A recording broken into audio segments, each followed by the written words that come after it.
Once upon a time, in a land very similar to ours, a new form of storytelling was born: fantasy. For over a century, it has drawn readers of all ages into worlds that we can only dream about. But the heroes of many of these stories are children, brave warriors and curious explorers.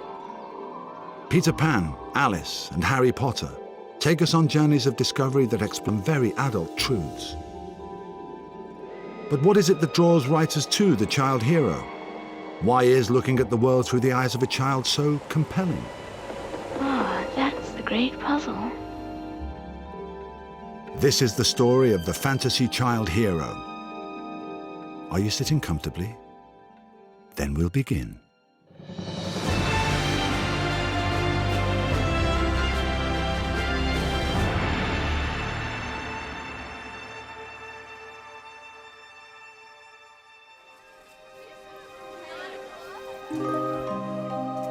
The date, July the 20th, 2007.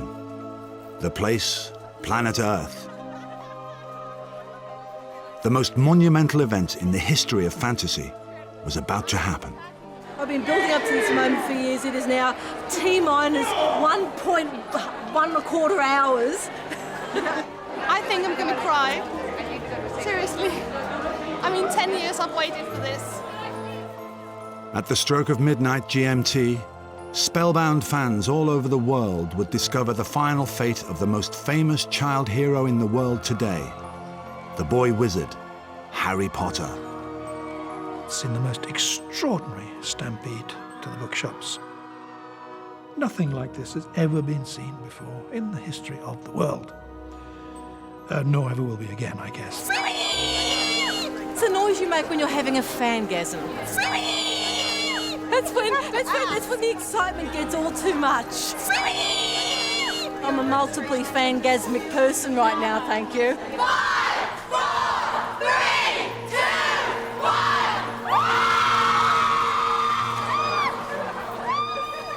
1. Harry Potter is just remarkable. I think it's quite wonderful. I mean, it's single-handedly revived children's fantasy. People imagine themselves as Harry.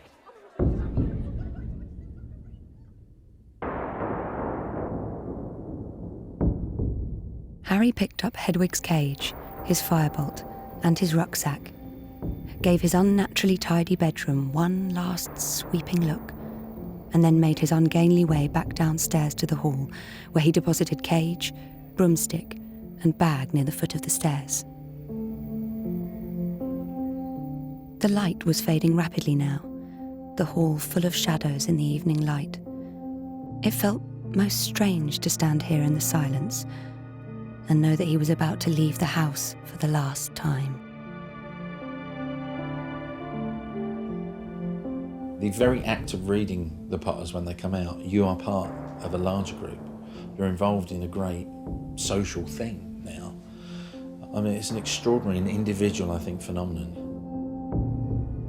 With global sales of $3.5 billion, J.K. Rowling's books have spearheaded a new golden age for fantasy. But their success is down to something timeless: our fascination with the child hero and its unique perspective on the world. I think the child, for an author, it's a marvellous device to use if you want to pull in a reader of any age, because they have such a kind of visceral memory of their own childhood and that sense of fascination. And I think that the child in fantasy fiction keeps that sense of wonder.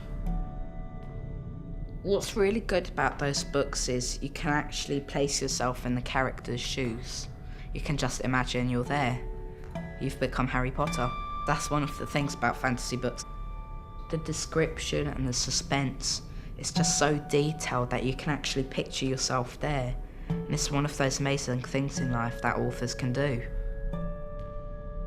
Using a child as a hero puts the child in the same place as the reader is when they begin a book. When you begin a book, you don't know anything, and you have to learn everything. If you put a child in that situation as the narrator or as the protagonist, we follow them, we shadow them. The character of a child is extremely important because he will access these worlds freely and without any concerns of adults, be it a rabbit hole or be it a mirror or be it a chalk door drawn in the wall. That child has permission to go through. The story of how the child hero grew and developed is also the story of childhood itself. And it begins at the dawn of fantasy's first golden age, over 150 years ago. I think the child protagonist gets invented in the 19th century at almost the same time as the children's book itself. The 19th century is a great age for fantasy. It's a world which is used to the cities and the trains and the coal and the steel and those unnatural ways that the world got remade in the Industrial Revolution. Before the Industrial Revolution, there is no fantasy, there's only nature. Once you've got the Industrial Revolution, there's a space for a thing which is different from the world you know. It's only once you've got King's Cross Station that you can leave from platform 9 3/4. From the outset, fantasy had a dual function. A wondrous escape from the harsh reality of the new industrial world, yet also a way of talking about it. The first writer to take a child out of the cities and into a magical realm was a clergyman, Charles Kingsley. In The Water Babies, a young chimney sweep falls into a river and is transformed into a mysterious sea creature. Tom was very happy in the water. He had been sadly overworked in the land world, and so now, to make up for that, he had nothing but holidays in the water world for a long, long time to come. He had nothing now but enjoy himself and look at all the pretty things which are to be seen in the cool, clear water world, where the sun is never too hot and the frost is never too cold. Tom was now quite amphibious, and what is better still, he was clean. For the first time in his life, he felt how comfortable it was to have nothing on him but himself. I liked it because of its mixture of idioms. The Victorian story of the persecuted chimney sweep who discovers that he's a dirty boy and wants to be clean. Charles Kingsley was a Church of England clergyman, also a socialist. And he was writing for a middle-class children's readership, and he wanted to introduce them to the fact that there were children like themselves who were living and working in rather miserable and horrible conditions, and that should be taken account of. I think that Kingsley had quite a sort of social, political agenda. At that time, there were still a lot of children working in factories, going down mines and so forth. And actually that book prompted, I think maybe 6 months after it was published, a debate in the House of Commons about the practice of putting children up chimneys as sweeps, as Tom was in the book, and that practice was ended. It was the time in recent history when children were most exploited and childhood itself was most under threat. And I think it was very important that you had this first golden age in children's literature, because it made people realise that actually childhood was a very special and temporary time in a human being's life, and that it needed to be celebrated and it needed to have a literature of its own. Well, children lived outside the conventions of late Victorian Britain. They were strangers in their societies, and you could send them on travels and adventures and journeys which no adult would have been able to go through. They were the ultimate outsiders who have a different kind of viewpoint and who are able to look at this strange adult world in a quite quizzical and anarchic fashion. They don't belong.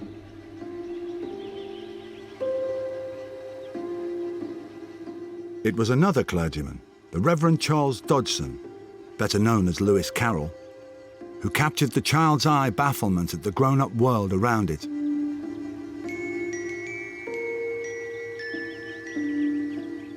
When he sent a young girl named Alice down a rabbit hole and into a land of confusion and chaos, he created one of the defining fantasy heroines of all time.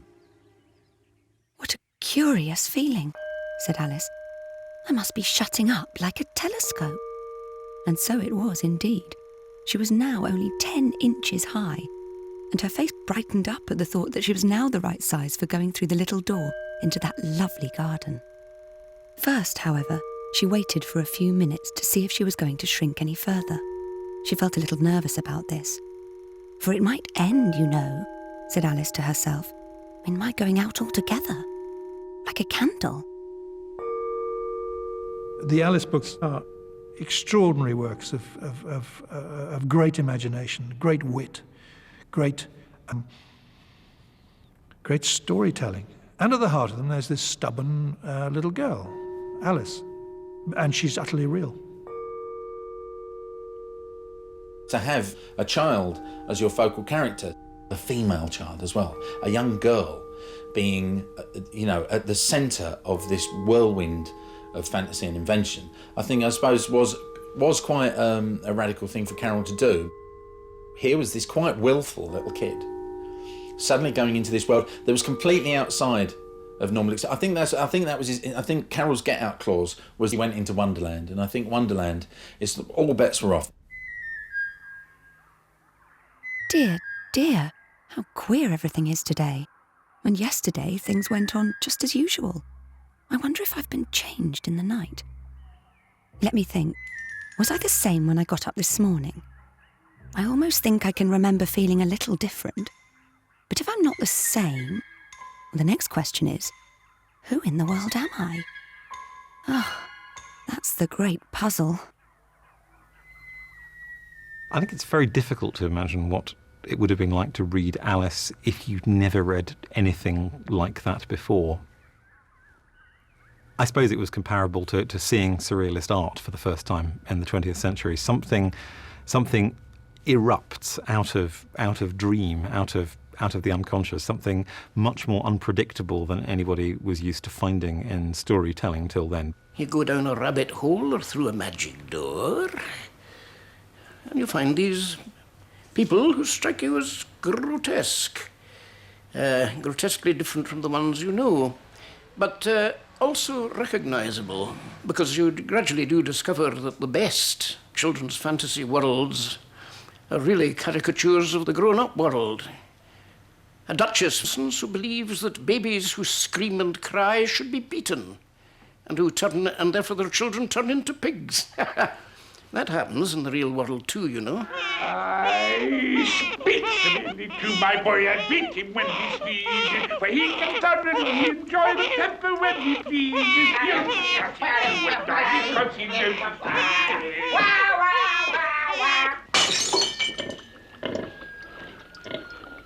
By the by, what became of the baby?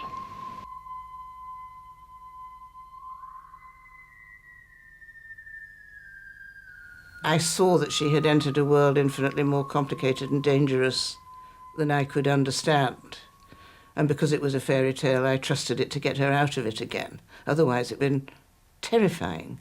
And indeed is terrifying if you start really imagining it. There is still nothing like it anywhere in literature.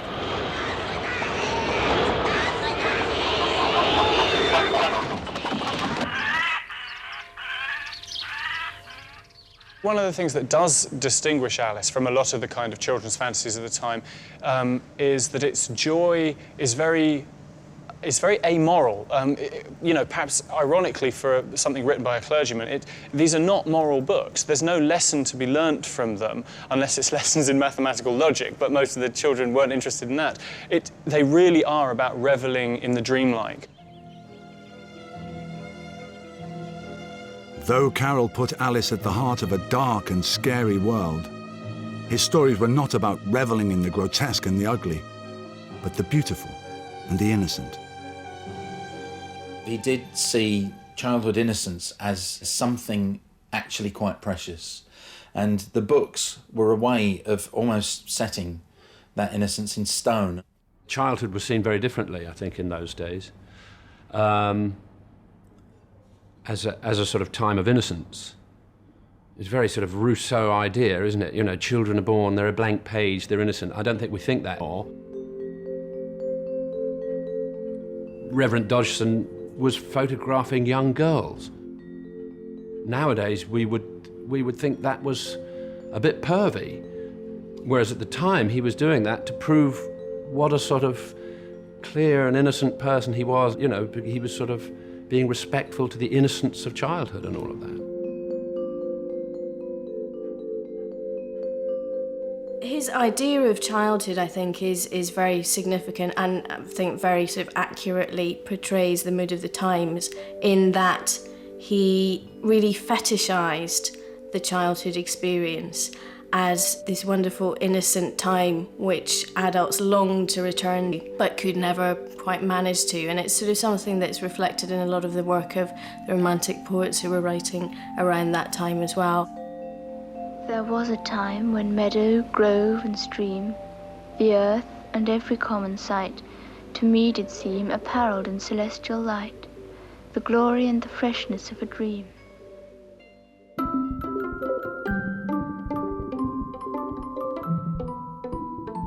Fantasy became the perfect vehicle for capturing this romanticized notion of childhood innocence, since in fantasy anything was possible. For writer J.M. Barrie, the child could even stay a child forever. Why, it's Peter Pan's island, and it's lovely and exciting. And there's a pirate ship, and Captain Hook with a frisky plank. Oh yes, and mermaids. It's weird how Peter Pan has endured, because I think it's an absolutely bonkers book. I mean, bonkers not in an enchanting way like Alice, but in a very mad and sort of rather sickly way. I was dragged to Peter Pan when I was about 7 or 8. I just remember seeing the wires and watching a couple of rather beefy lesbians flying around for a sort of unendurable 2 hours. I've always noticed that it's not such a great hit with children. It's more of a hit with adults. Wendy, I ran away the day I was born. Wendy was quite surprised, but interested, and she indicated in the charming drawing-room manner, by a touch on her nightgown, that he could sit nearer her. It was because I heard Father and Mother, he explained in a low voice, talking about what I was to be when I became a man. He was extraordinarily agitated now. I don't want ever to be a man, he said with passion. I want always to be a little boy and to have fun. So I ran away to Kensington Gardens and lived a long, long time among the fairies. The writing, I think, is what made Peter Pan the best.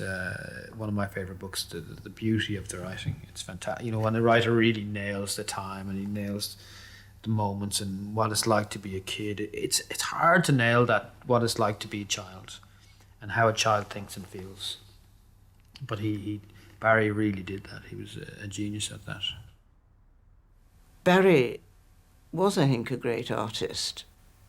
He manages to give you the fear of unreality that a child feels when it's taken wing and got outside its nursery and the windows shut and barred.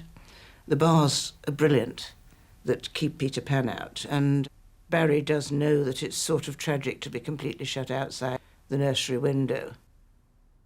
It's so original, and yet at the same time touches a common chord that I think we all carry to some extent, that we don't want to grow up, that we want to remain in this wonderfully selfish, it's a kind of bubble of irresponsibility where we can be selfish, we can kill pirates, we don't have a bad conscience about it, and we can just have fun. And when you become an adult, you have to assume responsibility, and Peter quite rightly doesn't want that responsibility. What Peter Pan always signified was an intense nostalgia. I mean, J.M. Barrie writes about how he can hear the waves crashing on childhood shore, but he is never to land his boat there any longer. And there is a sort of deep, deep sadness there, I think, which I'm not sure that all adults share, but perhaps they have glimpses of it. But this delightful, nostalgic idea of the child simply couldn't last. It was coming to seem a fantasy in itself. Even as a child, I didn't like Peter Pan. I mean, he just seemed to really irritate the bejesus out of me, and I just didn't like the way in which he wanted to stay where he was. I don't think children do want to stay children. I think that's quite an unusual notion. I think they're always looking at the next stage and the stage after that, even if they can't understand what those stages will be. I think they're looking towards the continuity of the future. It was a good story with pirates and everything, but there's a certain thing to growing up. Because if you stay a kid forever, you're always going to feel, what's it like to be a grown-up? I want to grow up. You know, and then when you're grown up, it's the same. It's the same thing. I want to be a child again.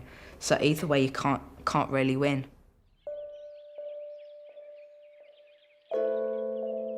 By the time Carroll and Barry's young readers had grown up, the romantic ideal of the child was as far removed from reality as Wonderland and Neverland. It was a radical socialist, Edith Nesbit, who realized that the child hero needed to behave like a real child and start throwing its toys out of the pram. You can see something in the history of childhood happening. You can see the beginning of child protagonists there who are recognisable to children in a new way, recognisable the way that a brother or a sister will be recognisable, sometimes annoying, very realistic, very well characterised, likely to get into trouble.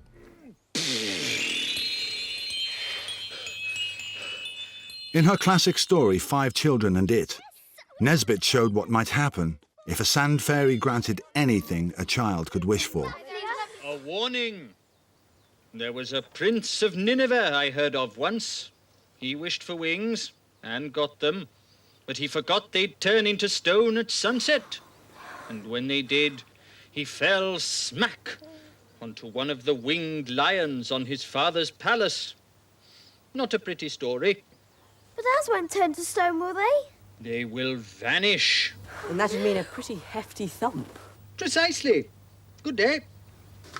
In the Bastable Children inhabit a very kind of believable turn of the 20th century London, and their flights into fantasy for that reason are that much more grounded. I mean, there were books I very much liked as a child, and actually my children like as well, I think probably for that reason. I think E. Nesbit was an absolutely key figure. She is the parent and original of J.K. Rowling, if anybody is. She understood that magic was never going to be a solution to problems. Magic was going to have its own set of problems and its own set of rules. Nesbit saw that the child hero was a sneaky way of giving readers a sugar-coated message about morals and consequences. But she was not the first. This was a notion that went right back to the very birth of fantasy stories themselves. Fantasy is actually, like fairy tale, which was its original form, is actually a way of helping people to confront and solve very, very fundamental problems. You know, problems to do with feeling that you're not loved by your parents, that you're inferior to a sibling, that you're never going to amount to anything, that you're going to face terrible dangers. I mean, fantasy addresses all these questions and does, I think, you know, at its toughest and most interesting, tell you that you cannot solve these problems by waving a magic wand.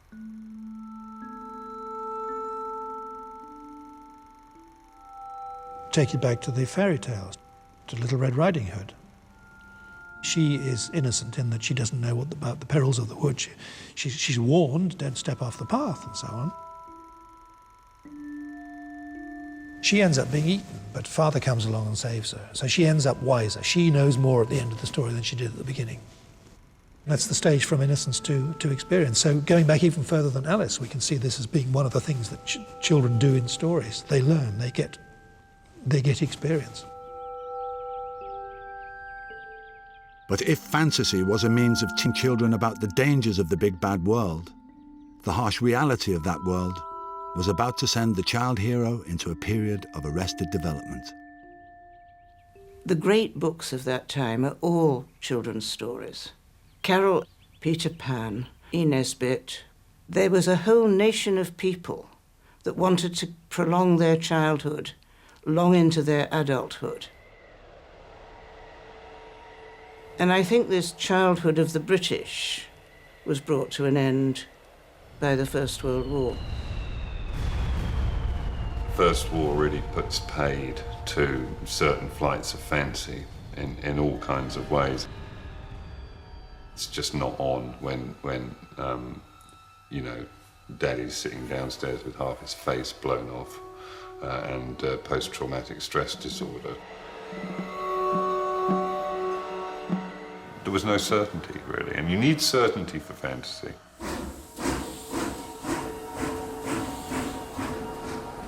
The horrors of not just one, but 2 world wars turned childhood innocence upside down.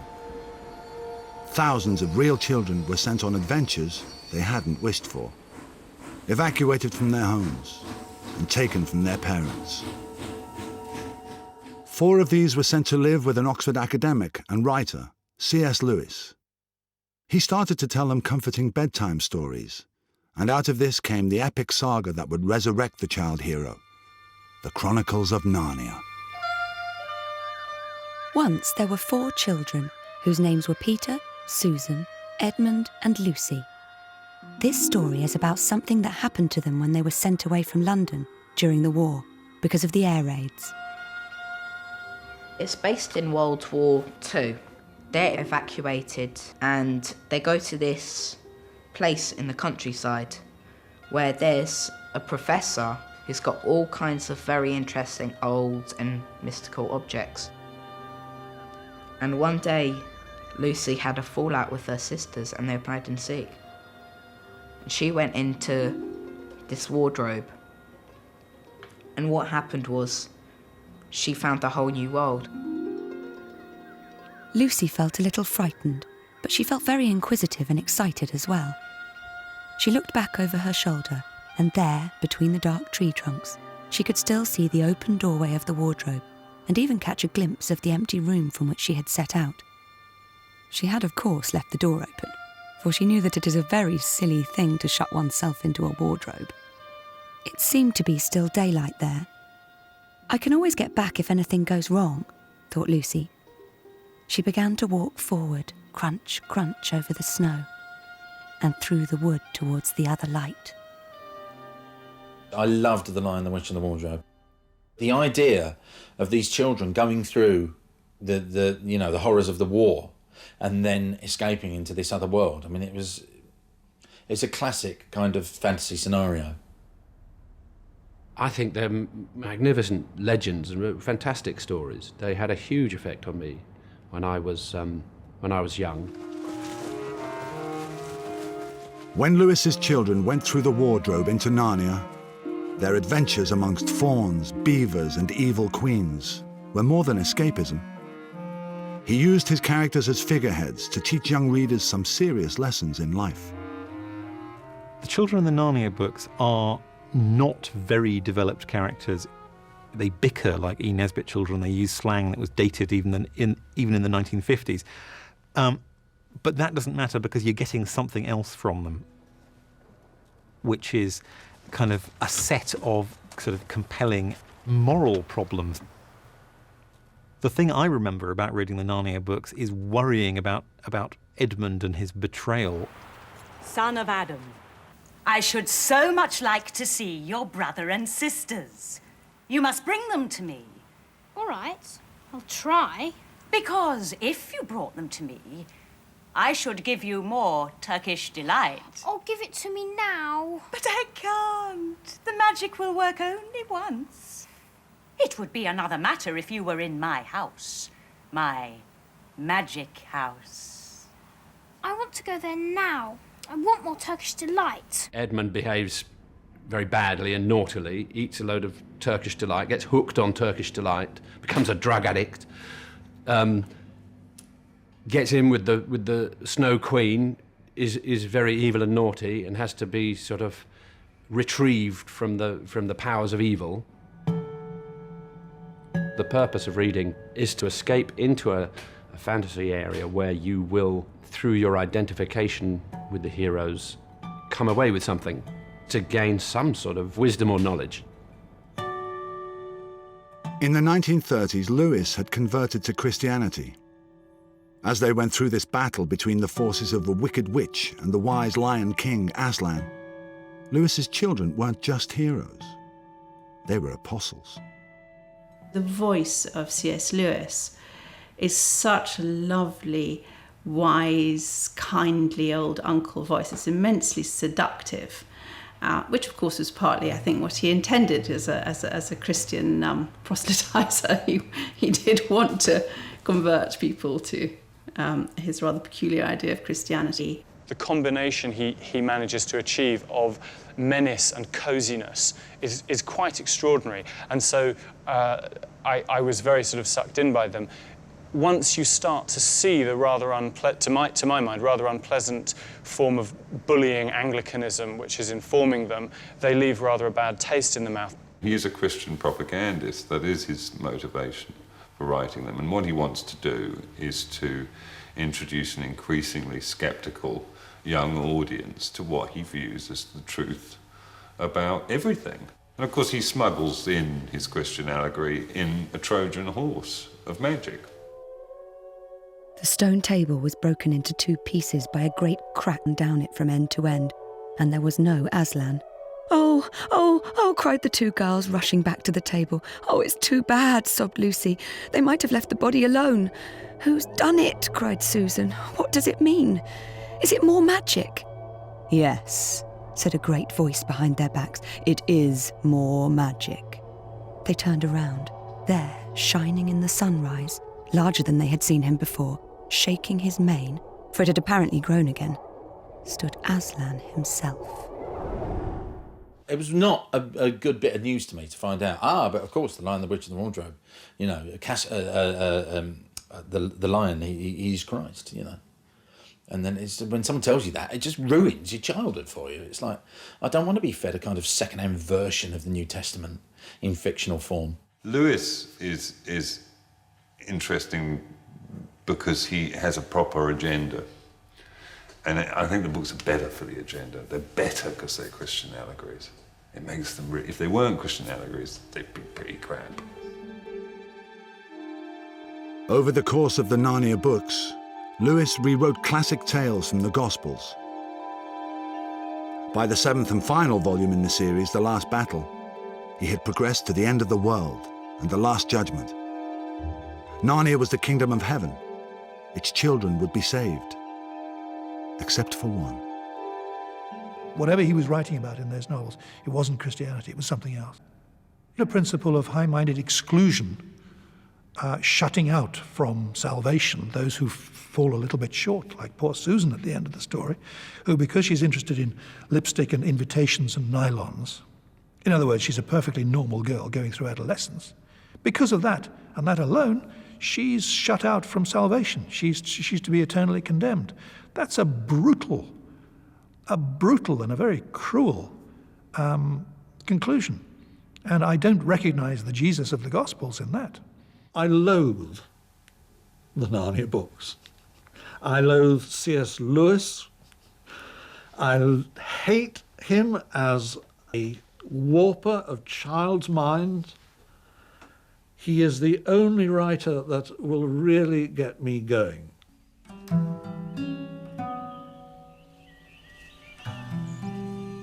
Alan Garner studied at Magdalen College, Oxford, almost as soon as C.S. Lewis had finished 30 years of teaching there. When he began writing fantasy, it was very much a modern counterpoint to Lewis's strictly moral tales. Garner collapsed fantasy and realism, made it dark and psychological. He put the child hero into long trousers and took it through its awkward phase. My childhood was fairly unhappy.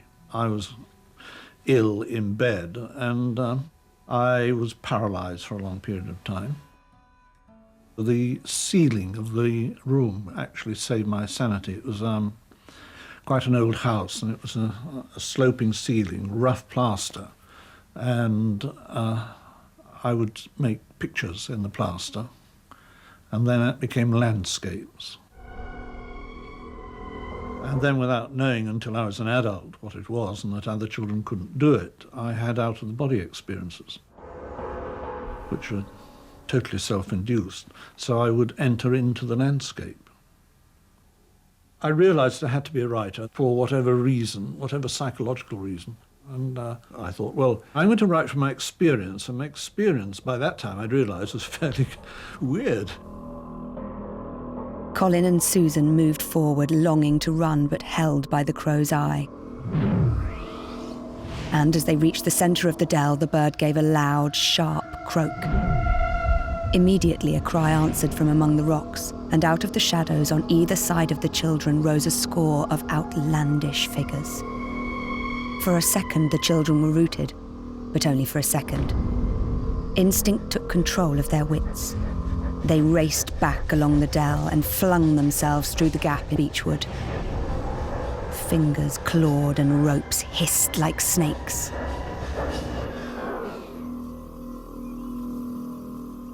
I thought Alan Garner's work was, and remains, extraordinary. And his combination of a kind of unsentimental characterisation of children with a pretty bleak and dark vision of the fantastic was very powerfully affecting.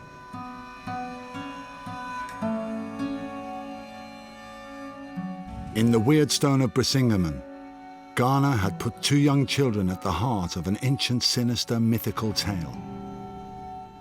As his writing progressed through the social upheaval of the 1960s, his characters went through an equally radical, parallel journey. As I was writing books, the children that had been the right age with the first book were still the right age with the next book and the next book. So possibly I was moving further along in my own journey and looking back on it and coming to terms with it, without any political or social message whatsoever.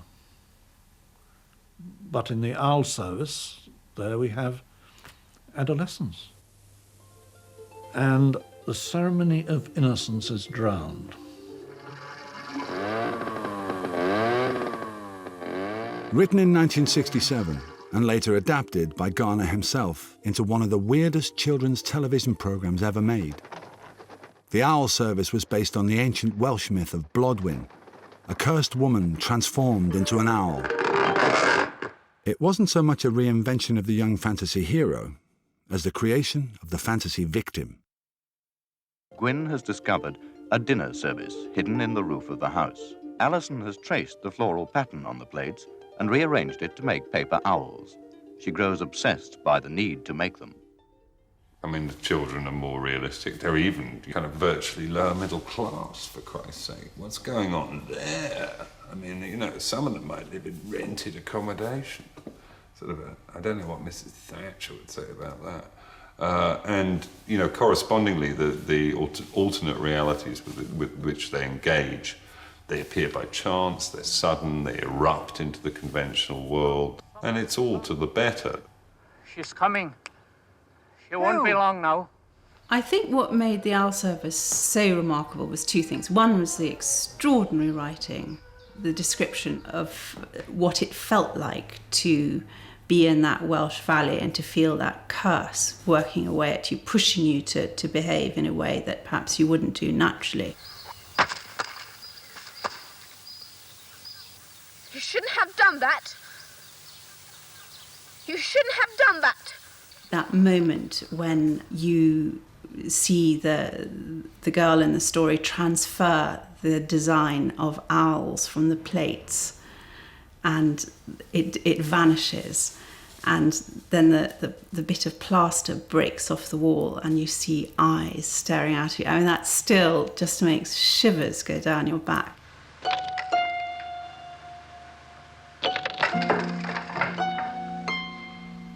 brilliant, brilliant fantasy. It's about really quite horribly difficult feelings.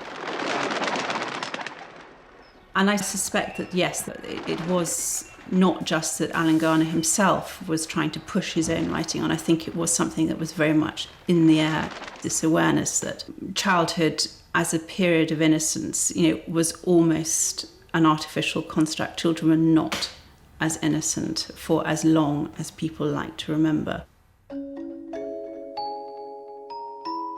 Over the course of the liberal 1960s, children's fantasy shed many of its taboos. It now seemed like no reader was too young to have the innocence of childhood shattered before their eyes. For contemporary Roald Dahl, the answer was simple. No story was too grisly and shocking if it came wrapped in a comfort blanket of comedy. Until he was 4 years old, James Henry Trotter had a happy life. He lived peacefully with his mother and father in a beautiful house beside the sea. Then one day, James's mother and father went to London to do some shopping, and there a terrible thing happened.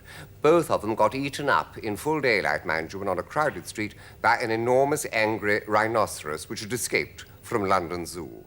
It's as if you've got Victorian morality tales with the gloves off. Roald Dahl is very, very good at appealing directly to the bloodthirstiness of children.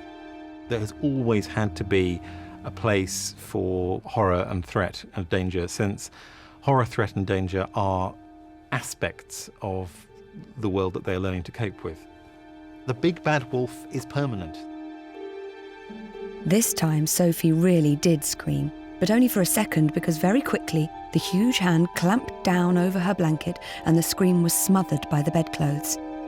Sophie, crouching underneath the blanket, felt strong fingers grasping hold of her, and then she was lifted up from her bed, blanket and all, and whisked out of the window.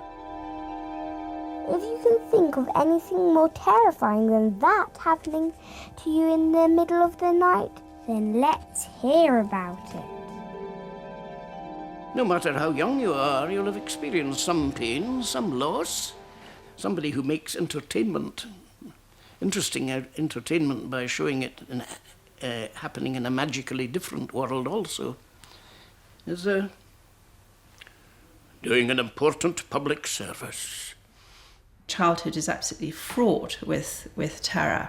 The moment a child becomes aware, around about 2, that their parent can leave them, they become terrified of monsters. And one of the very important things that fantasy does is say, yeah, those monsters are there. They really are there under the bed and will come and eat you up.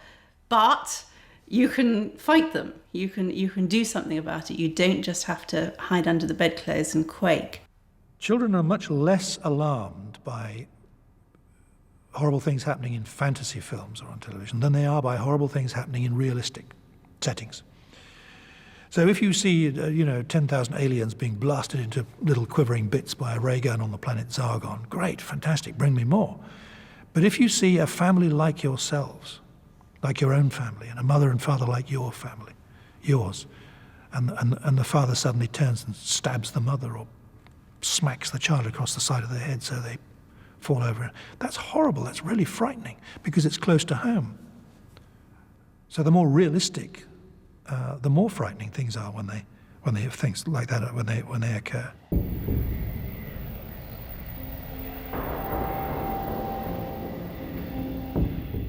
It is almost 150 years since Kingsley and Carroll celebrated the innocence of the childhood experience. Since then, an increasing range of fantasy writers have striven to show that life is not a fairy tale. For writer Philip Pullman, the epic themes that lie at the heart of the child in fantasy are the epic themes of life itself. The trilogy His Dark Materials is a hugely ambitious work that tackles the big stuff, life, death, and the universe. But it does so through the eyes of an 11-year-old girl, Lyra Belacqua.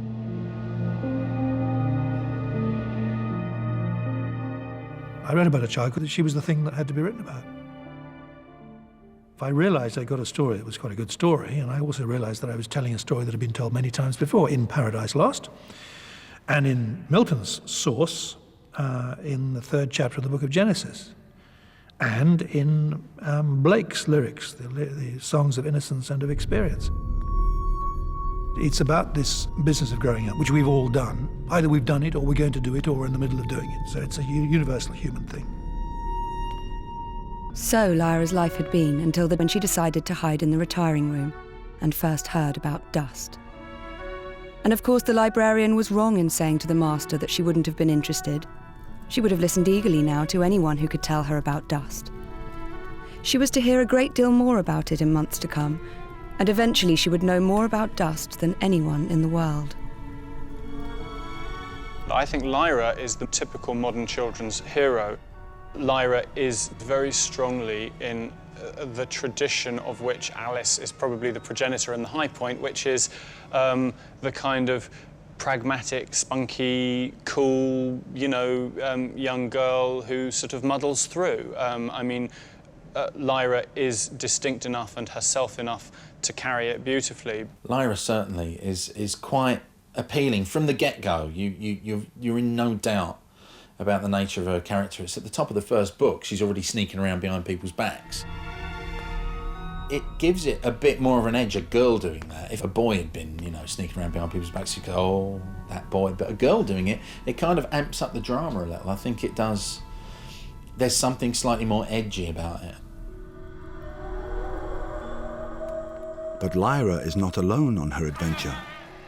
She's accompanied throughout by her demon, an ever-shifting animal creature that represents her ever-changing reaction to the world around her. So we don't just find ourselves shadowing Lyra, we shadow her soul as well.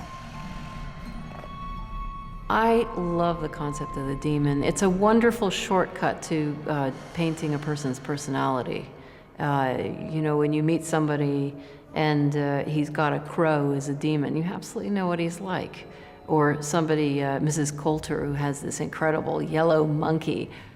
It just immediately tells you. And I think one of the great running themes throughout the book is, what is Lyra's demon going to end up as? Because, of course, the demons start out with children. They're changeable because children, their personality isn't set. And then supposedly when they reach maturity, the demon then set into the animal-like creature they represent. And I really wanted to see what she would turn out as. Pullman explores the soul because His Dark Materials is a challenge to C.S. Lewis's Christian allegories 40 years before.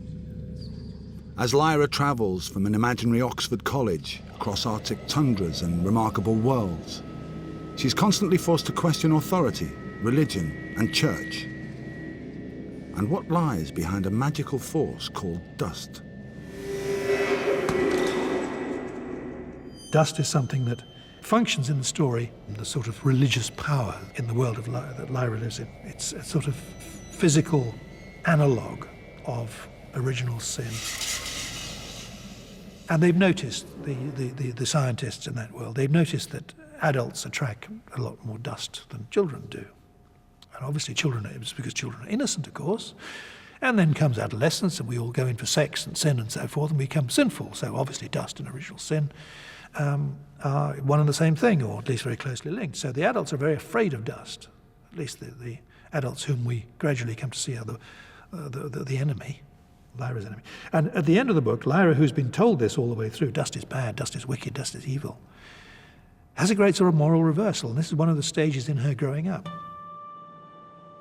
She guessed that the two things that happen at adolescence might be connected: the change in one's demon and the fact that dust began to settle. Perhaps if the demon were separated from the body, we might never be subject to dust, to original sin.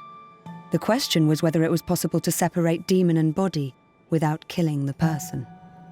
There is central human stuff going on there, and you're getting at it through looking at this particular invented girl. He's not unambitious about the themes here. It's about innocence and experience and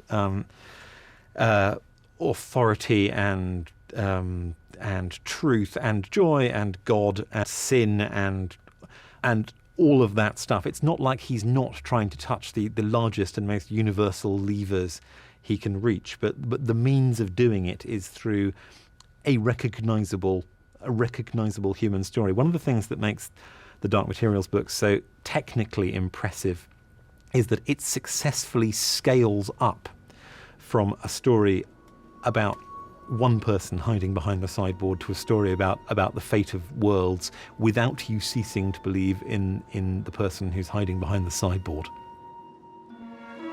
She felt dizzy, as if the whole world were turning beneath her.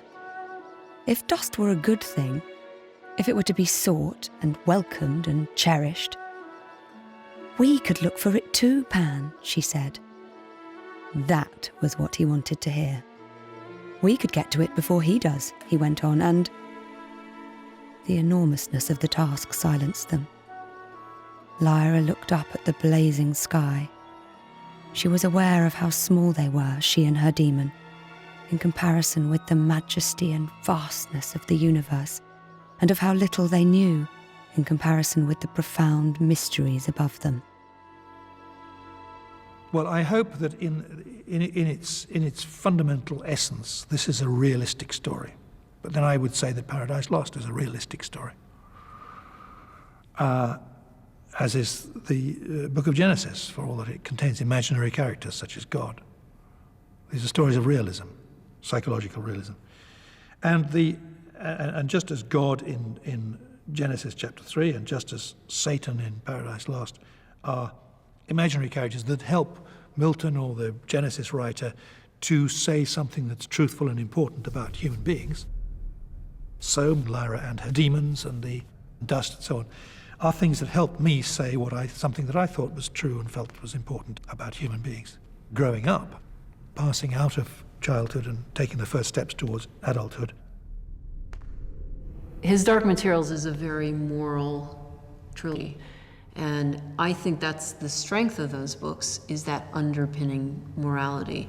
And I think probably most fantasy has a bit of that. Fantasy, I think, tells us about how we should live in the world. I think it still sees its purpose as that. The winner of the 2001 Whitbread Book of the Year is Philip Pullman, The Amber Spyglass. In 2001, Pullman became the first ever children's author to scoop the prestigious Whitbread Prize for fiction. The child hero had come of age. It was now a literary sensation with a substantial adult audience. The success of his Dark Materials is symbolic of the way that, in the last decade, the fantasy child has conquered the world, from books to games to movies. But arguably, none of this would have happened without the ubiquitous boy wizard with the magic broomstick, Harry Potter. The Harry Potter books have created this astonishing situation that hasn't existed ever before with children's books and hasn't existed with any books since Dickens. They are, something for the first time in 150 years that absolutely everybody has read. There is this bizarre phenomenon where the Harry Potter novels have expanded like some kind of literary cavity wall insulation to kind of fill the psyches of millions upon billions of children. Maybe to some extent Philip Pullman is the sort of, Macintosh to J.K. Rowling's Microsoft has managed to grab a little bit more of the hardware for himself, but it's hardly on a comparable scale. But if you look at the Potter phenomenon, obviously she's doing something right. Children really do like the books. And a lot of adults really like them as well. Hagrid looked at Harry with warmth and respect blazing in his eyes. But Harry, instead of feeling pleased and proud, felt quite sure there had been a horrible mistake. A wizard? Him? How could he possibly be? He'd spent his life being clouted by Dudley and bullied by Aunt Petunia and Uncle Vernon. If he was really a wizard, why hadn't they been turned into warty toads every time they'd tried to lock him in his cupboard? The Harry Potter books feel much more nostalgic to me. They feel like books from the 50s and that draw their inspiration from the fantasy of the 50s. And to that extent, I'm somewhat surprised that so many children find so much in them to identify with, although they clearly do. I think the reason why a lot of adults want to read Harry Potter is they're kind of safe and not challenging. It's like going into the fridge, say I'm hungry, and then you find the pot of baby food, and you think, yes, I'll have a go at that. I mean, good though they are, excellent though they are for the kids that they're intended for, I think it's strange to find 30-year-olds reading them.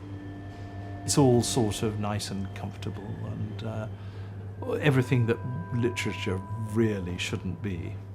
They're probably reading Harry Potter. I mean, it's nothing that bad, really. You know, it's good that you've got adults reading fantasy, because in a way it kind of keeps their imagination, you know, it keeps their imaginations going.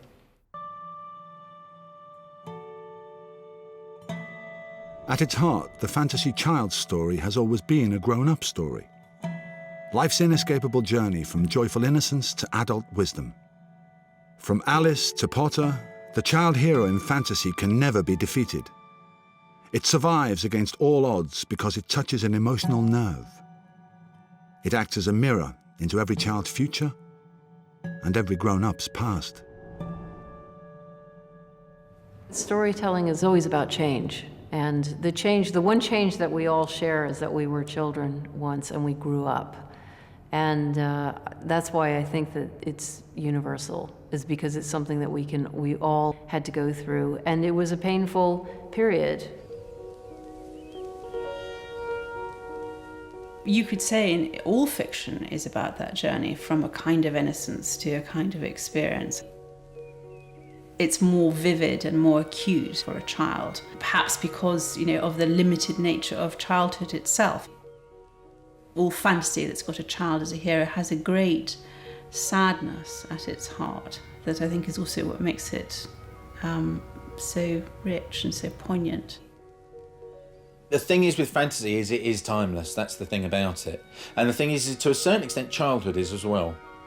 I was talking about Jungle Book with a psychiatrist once, and I was like trying to say, why do I get so upset when I see Jungle Book now? Why does it still make me cry? And he goes, well, it's a direct conduit to your childhood. You remember the first time you saw it.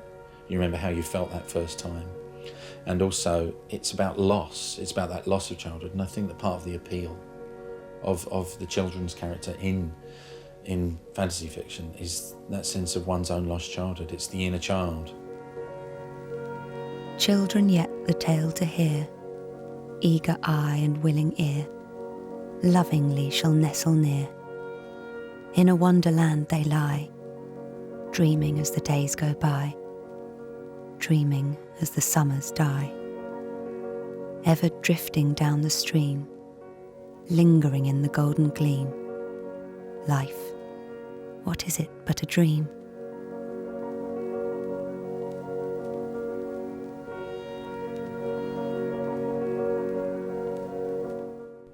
Next week's Worlds of Fantasy examines some of the great fantasy writers, including J.R.R. Tolkien, C.S. Lewis and Mervyn Peake, and how their lives inspired their works. The Epic Imagination, next Wednesday at 9.